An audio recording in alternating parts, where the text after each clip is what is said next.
राधिका का प्रकृति प्रेम vertical bar एक बार की बात है। एक छोटे से गांव में एक लड़की रहती थी जिसका नाम राधिका था। राधिका को प्रकृति प्रकृति से बहुत प्यार था। वह हर दिन सुबह सुबह उठकर गांव के पास के जंगल में जाती और वहां की सुंदरता का आनंद लेती। जंगल में कई तरह के पेड़ पौधे और फूल थे जिनकी खुशबू से पूरा वातावरण महक उठता था। पक्षियों की चहचहाहट और हवा में पेड़ों की सरसराहट से राधा का मन हर दिन तरोताजा हो जाता था। उसे वहां के छोटे छोटे जीव जंतुओं को देखना बहुत पसंद था। हिरण की मदद और पर्यावरण संरक्षण। एक दिन जब राधिका जंगल में टहल रही थी, उसने देखा कि एक छोटा सा हिरण झाड़ी में फंसा हुआ है। हिरण बहुत डरा हुआ था और बाहर निकलने की कोशिश कर रहा था। राधिका ने धीरे धीरे उसके पास जाकर उसे सहलाया और प्यार से उसकी मदद की। उसने झाड़ी की टहनियों को धीरे धीरे हटाया और हिरण को बाहर निकालने में मदद की। हिरण ने कृतज्ञता से उसकी ओर देखा और फिर जंगल में अपनी मां के पास दौड़ गया।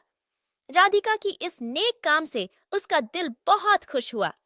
वह समझ गई कि प्रकृति की रक्षा करना और जीव जंतुओं की मदद करना हमारा कर्तव्य है।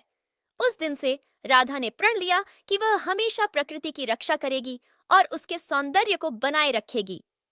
हिरण की मदद और पर्यावरण संरक्षण। राधिका का यह प्रण धीरे धीरे पूरे गांव में फैल गया। गांव के लोग भी उसकी तरह प्रकृति प्रकृति की रक्षा करने लगे।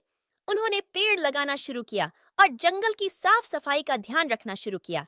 कुछ सालों बाद राधिका के गांव का जंगल और भी सुंदर और हरा भरा हो गया। पक्षियों की संख्या बढ़ गई और गांव में हरियाली और खुशहाली का माहौल छा गया। राधिका ने अपने गांव को एक नई पहचान दी और उसकी मेहनत से गांव का नाम दूर दूर तक फैल गया। राधिका की कहानी हमें यह सिखाती है कि अगर हम दिल से प्रयास करें तो हम प्रकृति को संरक्षित कर सकते हैं और अपने आसपास की दुनिया को और भी सुंदर बना सकते हैं।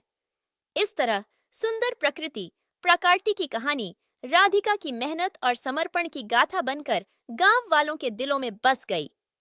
यह कहानी हमें हमेशा याद दिलाती है कि प्रकृति का सम्मान और उसकी रक्षा करना कितना महत्वपूर्ण